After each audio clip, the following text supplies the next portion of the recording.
ગીરના મોટા સિમેન્ટ ઉદ્યોગ અંબુજા સિમેન્ટ કંપની દ્વારા વેરાવળના કોડીદરા ગામે માઇન્સ માટેની જમીન અંગે ગુજરાત પ્રદૂષણ નિયંત્રણ બોર્ડ દ્વારા લોક સુનાવણી યોજાઈ હતી।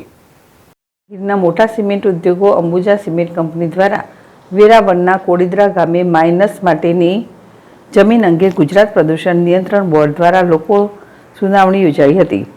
આ લોક સુનાવણીમાં કોડીદરા સહિતના આજુબાજુ ગામના લોકો પણ આવ્યા હતા, જેઓએ કંપનીને માઇનસ ફાળવવામાં તરફેણ અને વિરુદ્ધમાં પોતાનો અભિપ્રાય જણાવ્યો હતો।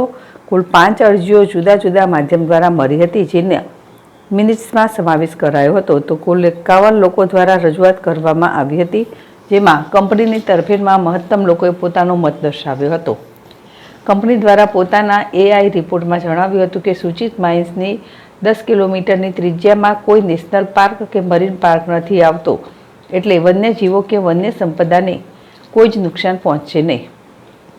આમ છતાં આ વિસ્તાર એશિયાઈ સિંહોના વિહારનો વિસ્તાર હોય તે બાબતે કંપનીને જાણ કરવામાં આવશે અને તેનો ઉલ્લેખ પણ મિનિટ્સમાં કરવામાં આવશે। આ ઉપરાંત આજની લોક સુનાવણીમાં થયેલી કાર્યવાહીની નોંધ અને સીડીના માધ્યમથી વિડીયો પણ ગુજરાત પ્રદૂષણ નિયંત્રણ બોર્ડની વેબસાઇટ પર મૂકવામાં આવશે, તેવું પ્રદૂષણ નિયંત્રણ બોર્ડના અધિકારી દ્વારા જણાવ્યું હતું।